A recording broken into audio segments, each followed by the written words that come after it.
নমস্কাৰ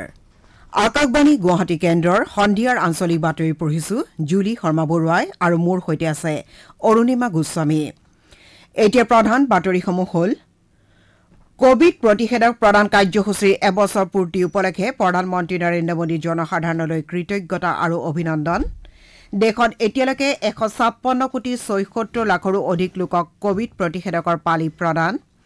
ৰাজ্যখনৰ কৃষকসকলক উপকৃত কৰাৰ লক্ষ্যৰে ধান ক্ৰয়ৰ প্ৰক্ৰিয়াটো সৰল আৰু ফলপ্ৰসূ কৰি তুলিবলৈ ৰাজ্যৰ সকলো ঠাইতে বিশেষ গাঁও সভা সম্পন্ন 50 গৰাকীলৈ শিল্পী পেঞ্চন আৰু 150 গৰাকীলৈ বাৰ্ষিক শিল্পী সন্মান আগবঢ়োৱাৰ কথা ৰাজ্য চৰকাৰৰ ঘোষণা আৰু ইণ্ডিয়া অপেন বেডমিণ্টনৰ পুৰুষৰ দ্বৈত শাখাত ভাৰতৰ সত্বিক সৈৰাজ ৰাণকী ৰেড্ডী আৰু চিৰাগ ছেত্ৰীৰ খিতাপ অৰ্জন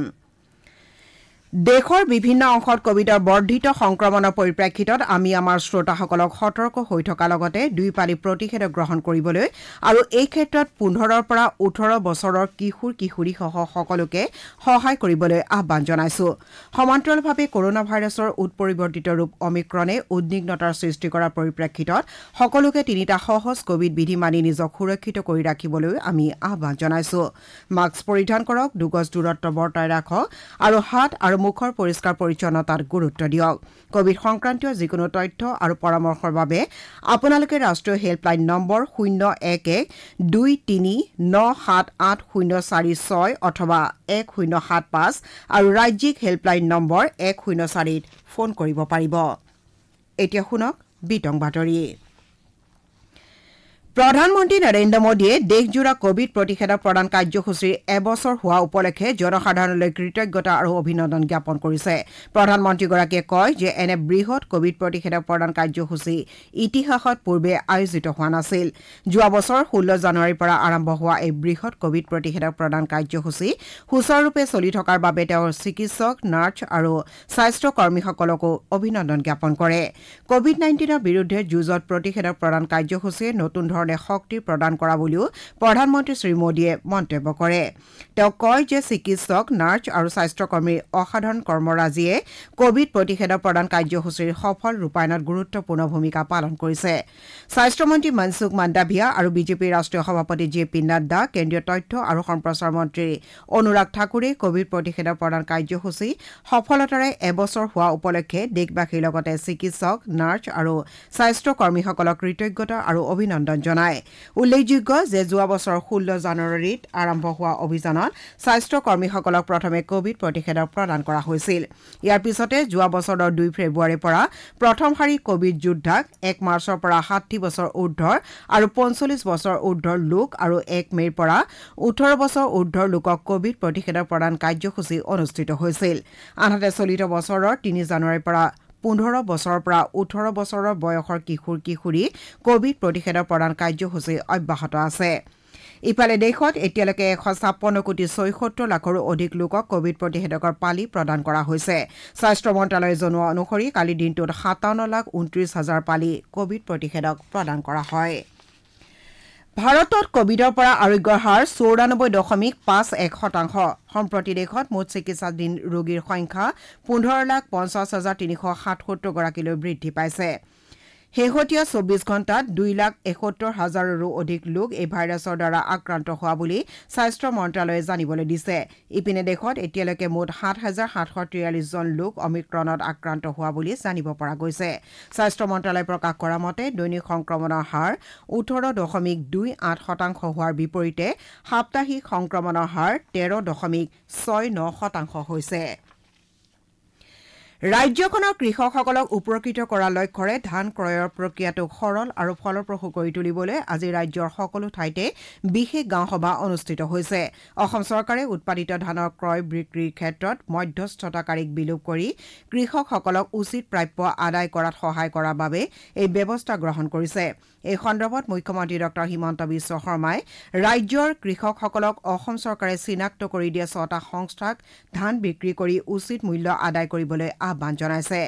ভাৰতীয় খাদ্য নিগম অসম খাদ্য আৰু অসামৰিক যোগান নিগম অসম ৰাজ্যিক কৃষি সামগ্ৰী বিপণন পৰিষদ নাফেড নাকভ এই সংস্থাকেইটাক শালি খেতিৰ বতৰত 209টা আৰু বড়ো খেতিৰ বতৰত 117টা ধান ক্ৰয় কেন্দ্ৰৰ যোগেদি প্ৰতি কুইণ্টলত 1940 টকা অথবা প্ৰতি মোনত 776 টকা দৰত ধান ক্ৰয় কৰাৰ নিৰ্দেশ দিয়া হৈছে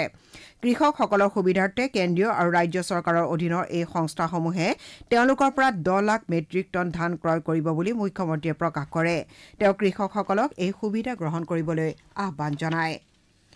বিভিন্ন জিলাত আজি গাঁও সভা অনুষ্ঠিত কৰি ধান ক্ৰয়ৰ অভিলাষী আঁচনি সন্দৰ্ভত সজাগতা সৃষ্টিৰ প্ৰয়াস কৰা হয় মৰিগাঁও জিলা কৃষি বিভাগৰ দ্বাৰা আয়োজিত এই সভাত জিলা কৃষি বিষয়াৰ লগতে মায়ং ৰাজচক্ৰৰ শতাধিক কৃষকে অংশগ্ৰহণ কৰে জিলাখনৰ জাগিভকত গাঁও পঞ্চায়ত মায়ং গাঁও পঞ্চায়ত আৰু জাগিৰোড গাঁও পঞ্চায়ত এই সভা অনুষ্ঠিত হয়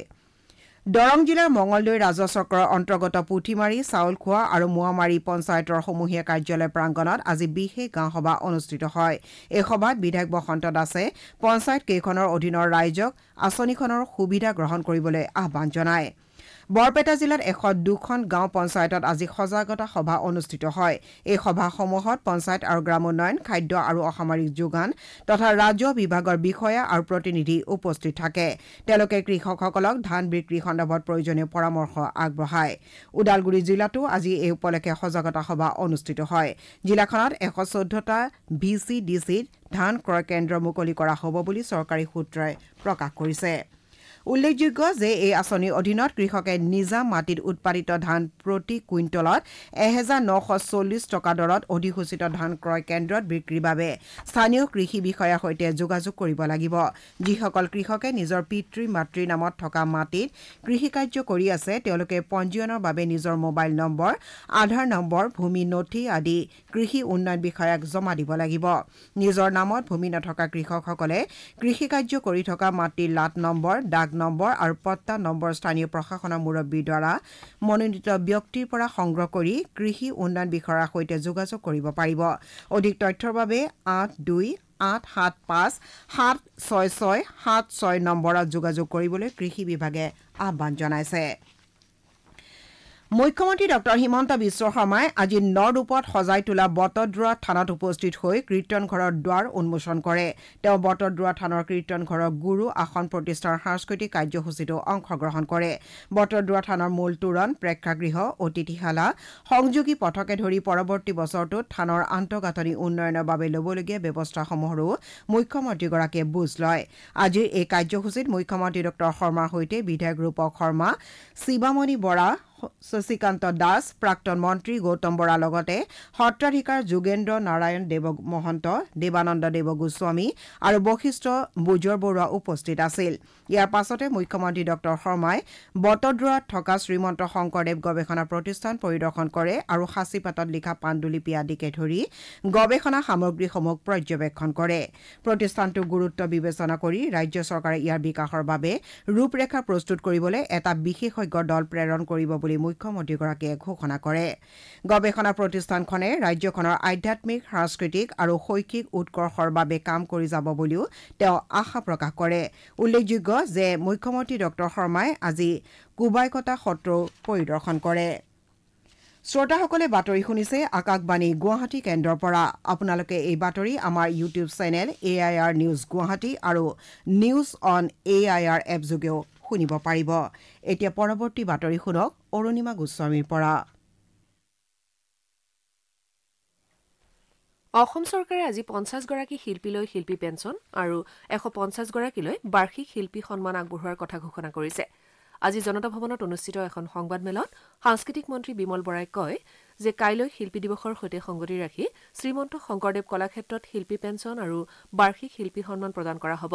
শিল্পী পেঞ্চন লাভ কৰা শিল্পীসকলে প্ৰতিমাহে 8,000 টকাকৈ আৰু বাৰ্ষিক শিল্পী সন্মান লাভ কৰা শিল্পীসকলে 50,000 টকাকৈ এককালীন সাহায্য লাভ কৰিব 18 গৰাকী প্ৰয়াত শিল্পীৰ পত্নীলৈ 50,000 টকাৰ এককালীন সাহায্য প্ৰদান কৰা হ'ব বুলিও সাংস্কৃতিক মন্ত্ৰীগৰাকীয়ে জানিবলৈ দিয়ে ইফালে ইতিমধ্যে ঘোষণা কৰা নটসূৰ্য ফণী শৰ্মা বঁটা বিষ্ণু ৰাভা বঁটা বীৰ ৰাঘৱ মৰাণ বঁটা আৰু সাহিত্যাচাৰ্য অতুল চন্দ্ৰ হাজৰিকা বঁটা কাইলৈ শিল্পী দিৱসতে প্ৰদান কৰা হ'ব উল্লেখযোগ্য যে গৱেষক ড উপেন ৰাভা হাকাচমক 2021 বৰ্ষৰ বীৰ ৰাঘৱ মৰাণ বঁটা, নাট্যশিল্পী অবিনাশ শৰ্মাক নটসূৰ্য ফণী শৰ্মা বঁটা, চিত্ৰশিল্পী সোণাৰাম নাথ আৰু লোকশিল্পী দ্ৰোণ ভূঞাক বিষ্ণুৰাভা বঁটা, নাট্যশিল্পী উপকূল বৰদলৈক সাহিত্যাচাৰ্য বঁটাৰ বাবে নিৰ্বাচিত কৰা হৈছে। ইফালে কাইলৈ কেন্দ্ৰীয়ভাৱে আয়োজিত হ'বলগীয়া শিল্পী দিৱসৰ অনুষ্ঠানত সংগীত শিল্পীদ্বয় ড অপৰ্ণা বুজৰবৰুৱা আৰু পুলক বেনাৰ্জীক 2022 বৰ্ষৰ শিল্পী বঁটাৰে সন্মানিত কৰা হ'ব। কেন্দ্ৰীয় চৰকাৰৰ সাংস্কৃতিক মন্ত্ৰালয়ৰ উত্তৰ পূব ক্ষেত্ৰ সাংস্কৃতিক কেন্দ্ৰ ডিমাপুৰৰ উদ্যোগত কাইলৈৰ পৰা 20 জানুৱাৰীলৈ গুৱাহাটীত 2022 বৰ্ষৰ শিল্পগ্ৰাম মহোৎসৱ অনুষ্ঠিত হ'ব। কোভিড বিধি অনুসৰি শিল্পগ্ৰাম চৌহদত ভাৰ্চুৱেল ব্যৱস্থাৰে এই মহোৎসৱৰ আয়োজন কৰা হ'ব। কোভিড প্ৰতিষেধকৰ দুয়োপালি গ্ৰহণ কৰা লোকশিল্পীয়ে এই মহোৎসৱত অংশ ল'ব পাৰিব। এই মহোৎসৱত অসমৰ উপৰি অৰুণাচল প্ৰদেশ, মিজোৰাম, মেঘালয়, নাগালেণ্ড, ত্ৰিপুৰা, ওড়িশা, মহাৰাষ্ট্ৰ আৰু পশ্চিমবংগৰ লোককলা শিল্পীয়ে অংশগ্ৰহণ কৰিব। চলিত বছৰৰ পৰীক্ষা পে চৰ্চা অনুষ্ঠানৰ বাবে পঞ্জীয়ন কৰিবলৈ প্ৰধানমন্ত্ৰী নৰেন্দ্ৰ মোদীয়ে দেশৰ শিক্ষাৰ্থীসকললৈ আহ্বান জনাইছে। টুইটযোগে প্ৰধানমন্ত্ৰী মোদীয়ে কয় যে শিকাৰ আকৰ্ষণীয় অনুষ্ঠান হিচাপে পৰীক্ষা পে চৰ্চাই প্ৰতিগৰাকী শিক্ষাৰ্থীক সংযোগ কৰিছে আৰু এই অনুষ্ঠানে দেশৰ উদ্যমী যুৱচামক নতুন দৃষ্টিভংগীৰে চাবলৈ শিকাইছে। শিক্ষাৰ্থীসকলে প্ৰত্যাহ্বান গ্ৰহণ কৰি উজ্জ্বল ভৱিষ্যতৰ দিশে আগুৱাবলৈ সমৰ্থ হৈছে বুলিও প্ৰধানমন্ত্ৰীয়ে মত প্ৰকাশ কৰিছে। মুখ্যমন্ত্ৰী ড হিমন্ত বিশ্ব শৰ্মাৰ নিৰ্দেশত ৰাজ্যৰ বিভিন্ন আৰক্ষী থানাৰ মধ্যভোগীক গ্ৰেপ্তাৰ কৰা হৈছে। যোৱা নিশাৰে পৰা চলোৱা অভিযানত প্ৰায় 242 গৰাকী মধ্যভোগীক গ্ৰেপ্তাৰ কৰা হৈছে। কামৰূপ জিলাত সৰ্বাধিক 37জন মধ্যভোগীক গ্ৰেপ্তাৰ কৰা হয়। আনহাতে গোৱালপাৰা জিলাৰ পৰা 13জন, বঙাইগাঁও জিলাৰ পৰা 12জন আৰু কাছাৰ জিলাৰ পৰা 10জন মধ্যভোগীক আৰক্ষীয়ে গ্ৰেপ্তাৰ কৰে। উল্লেখযোগ্য যে ৰাজ্যখনৰ মুঠ 26খন জিলাত মধ্যভোগীৰ বিৰুদ্ধে অভিযান চলোৱা হৈছিল। কামৰূপ মহানগৰ জিলাৰ সকলো শিক্ষানুষ্ঠানে বৈকল্পিক দিনত নৱম আৰু তাৰ ওপৰৰ শ্ৰেণীৰ বাবে শিক্ষা প্ৰদানৰ ব্যৱস্থা কৰিবলৈ ৰাজ্যিক দুৰ্যোগ প্ৰশমন বিভাগে নিৰ্দেশ দিছে। শেহতীয়া কোভিড সম্পৰ্কীয় নিৰ্দেশনাসমূহ সকলো শিক্ষানুষ্ঠানকে মানি চলিবলৈও বিভাগে নিৰ্দেশ দিয়ে। ৰাজ্যৰ অন্যান্য জিলাত ষষ্ঠ আৰু তাৰ ওপৰৰ শ্ৰেণীৰ বাবে বৈকল্পিক দিনত শ্ৰেণীকক্ষত শিক্ষাৰ ব্যৱস্থা কৰিবলৈও নিৰ্দেশ দিয়া হৈছে। স্বাস্থ্যমন্ত্ৰী কেশৱ মহন্তই আজি কলিয়াবৰ প্ৰেছ ক্লাবৰ ৰূপালী জয়ন্তী উৎসৱৰ শুভাৰম্ভ কৰে। 1997 চনৰ 17 জুলাইত প্ৰতিষ্ঠা লাভ কৰা কলিয়াবৰ প্ৰেছ ক্লাবে 25 সংখ্যক বৰ্ষত ভৰি দিয়া উপলক্ষে আজিৰে পৰা বছৰজোৰা কাৰ্যসূচী গ্ৰহণ কৰা হৈছে। স্বাস্থ্যমন্ত্ৰী মহন্তই এই কাৰ্যসূচী শুভাৰম্ভ কৰি কলিয়াবৰৰ 10 গৰাকী বয়োজ্যেষ্ঠ ব্যক্তিক শ্ৰদ্ধা নিবেদন কৰে। চিৰাং জিলাৰ কাজল গাঁৱৰ সমীপৱৰ্তী বৈখুন গাঁৱত যোৱা নিশা আৰক্ষীয়ে মাদক দ্ৰব্যসহ এজন যুৱকক গ্ৰেপ্তাৰ কৰে। যুৱকজনৰ পৰা 30টা মাদক দ্ৰব্য ভৰ্তি টেমা জব্দ কৰা হৈছে। যুৱকজনক নিষিদ্ধ নিচাজাতীয় দ্ৰব্য নিয়ন্ত্ৰণ আইনৰ অধীনত গ্ৰেপ্তাৰ কৰি ঢালিগাঁও আৰক্ষীয়ে বিশেষ আদালতত হাজিৰ কৰোৱাই বুলি আমাৰ সংবাদদাতাই জানিবলৈ দিছে। যোৰহাটৰ চাৰিগাঁও মৌজাৰ শিক্ষানুষ্ঠান বাহনা উচ্চ মাধ্যমিক বালক বিদ্যালয়ৰ মহাৰজত জয়ন্তীৰ বাৰ্ষিক কাৰ্যসূচী আজি শুভাৰম্ভ কৰা হৈছে। ৭৫খন পতাকা উত্তোলনেৰে এই কাৰ্যসূচী শুভাৰম্ভ কৰা হয়। অনুষ্ঠানত মহাৰাজত জয়ন্তী উদযাপন সমিতিৰ সভাপতি তথা যোৰহাটৰ বিধায়ক হিতেন্দ্ৰ নাথ গোস্বামী আৰু প্ৰধান শিক্ষক পুনাৰাম শইকীয়াই মূল পতাকা উত্তোলন কৰে। এই সভা উদ্বোধন কৰি সাংসদ তপন গগৈয়ে বিদ্যালয়খনলৈ সাংসদ পুঁজিৰ পৰা 10 লাখ টকাৰ আৰ্থিক অনুদান আগবঢ়োৱাৰ কথা ঘোষণা কৰে। কামৰূপ জিলাৰ হাজোৰ শ্ৰী শ্ৰী বংশীগোপাল মন্দিৰত আজিৰে পৰা দুদিনীয়াকৈ বাৰ্ষিক গোন্ধ সভা মহোৎসৱৰ আয়োজন কৰা হৈছে। এই উপলক্ষে আজি পুৱা মহোৎসৱ পৰিচালনা সমিতিয়ে চাফাই অভিযান চলায়। কোভিডৰ নীতি নিৰ্দেশনা মানি সকলো কাৰ্যসূচী গ্ৰহণ কৰা হৈছে বুলি উদ্যোক্তাসকলে জনাইছে। ইণ্ডিয়া অপেন বেডমিণ্টন প্ৰতিযোগিতাৰ পুৰুষৰ দ্বৈত শাখাত ভাৰতৰ সাত্বিক সাইৰাজ, ৰাণকীৰেড্ডী আৰু চিৰাগ ছেট্টী যুটিয়ে খিতাপ অৰ্জন কৰিছে। আজি অনুষ্ঠিত ফাইনেলত ভাৰতীয় যুটিটোৱে ইণ্ডোনেছিয়াৰ মহম্মদ এহছান আৰু হেন্দ্ৰা ছেটিয়াৱানক 21-16, 26-24 ব্যৱধানত পৰাজিত কৰে। প্ৰথম ভাৰতীয় পুৰুষ যুটি হিচাপে ইণ্ডিয়া অপেনৰ ডাবলছৰ চেম্পিয়নৰ সন্মান অৰ্জন কৰা দুয়োগৰাকী খেলুৱৈক ক্ৰীড়ামন্ত্ৰী অনুৰাগ ঠাকুৰে অভিনন্দন জ্ঞাপন কৰিছে। মাধৱদেৱ বঁটা বিজয়ী বিশিষ্ট শিক্ষাবিদ চাবুৱা দিনজয় সত্ৰৰ সত্ৰাধিকাৰ যোগদানন্দ দেৱগোস্বামীৰ মৃত্যুত মুখ্যমন্ত্ৰী ড হিমন্ত বিশ্ব শৰ্মাই গভীৰ শোক প্ৰকাশ কৰিছে। এটা শোকবাৰ্তাত মুখ্যমন্ত্ৰীয়ে কয় যে সত্ৰ সংস্কৃতিৰ লগতে শিক্ষাৰ ক্ষেত্ৰখনলৈ সদ্য প্ৰয়াত দেৱগোস্বামীয়ে আগবঢ়োৱা অৱদান স্মৰণীয় হৈ থাকিব। বাতৰি শেষ কৰাৰ পূৰ্বে প্ৰধান বাতৰিকেইটা পুনৰ এবাৰ পঢ়ি দিছো। কোভিড প্ৰতিষেধক প্ৰদান কাৰ্যসূচীৰ এবছৰ পূৰ্ণ হোৱা উপলক্ষে প্ৰধানমন্ত্ৰী নৰেন্দ্ৰ মোদীৰ জনসাধাৰণৰ প্ৰতি কৃতজ্ঞতা আৰু অভিনন্দন জ্ঞাপন। দেশত এতিয়ালৈ 156,74 লাখৰো অধিক লোকক কোভিড প্ৰতিষেধকৰ পালি প্ৰদান। ৰাজ্যখনৰ কৃষকসকলক উপকৃত কৰাৰ লক্ষ্যৰে ধান ক্ৰয়ৰ প্ৰক্ৰিয়াটো সৰল আৰু ফলপ্ৰসূ কৰি তুলিবলৈ ৰাজ্যৰ সকলো ঠাইতে বিশেষ গাঁও সভা সম্পন্ন আৰু 50 গৰাকীলৈ শিল্পী পেঞ্চন আৰু 150 গৰাকীলৈ বাৰ্ষিক শিল্পী সন্মান আগবঢ়োৱাৰ বিষয়ে ৰাজ্য চৰকাৰৰ ঘোষণা। এতিয়াৰ আঞ্চলিক বাতৰি ইমানতে অন্ত পৰিল।